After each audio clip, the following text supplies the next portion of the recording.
In this video, we're going to graph using the slope-intercept form. This is probably the most commonly used method of graphing the equation of a line, and it's very, very simple once you understand what you have to do. The reason this is called slope-intercept form is because the slope, which is the number in front of x, this right here is our slope, and our y-intercept are given. So it's called the slope-intercept form because directly looking at this, you can find the slope and the y-intercept.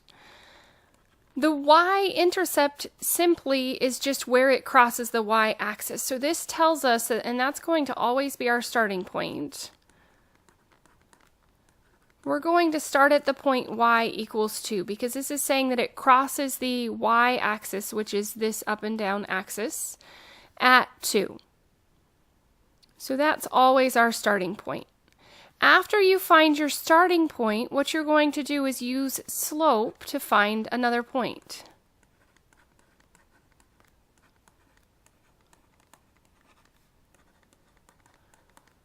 And if you recall, the slope, which we use as m, is 1/3, and this is simply our rise over our run. So we're going to go up the elevator before we go down the hall. So from this starting point, and you always go from start.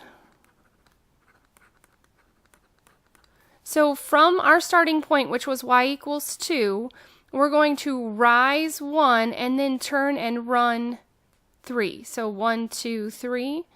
And that's going to give us our point on a line. If you recall, m equals -1 over -3 is the same thing as +1 over +3. So if you want another point just to make sure that your line is straight, you could go down 1 and back 3 because two negatives, a negative divided by a negative is a positive. So then we would just connect these dots and it just helps you to have a little bit straighter of a line. So with this, the biggest mistakes that I see is a lot of people would start on the x-axis instead of the y-axis. So make sure that you're always starting on the y-axis. And then your slope is always rise over run. So like I said, I tell my students to get on the elevator before going down the hall. So you're always going to rise before you run.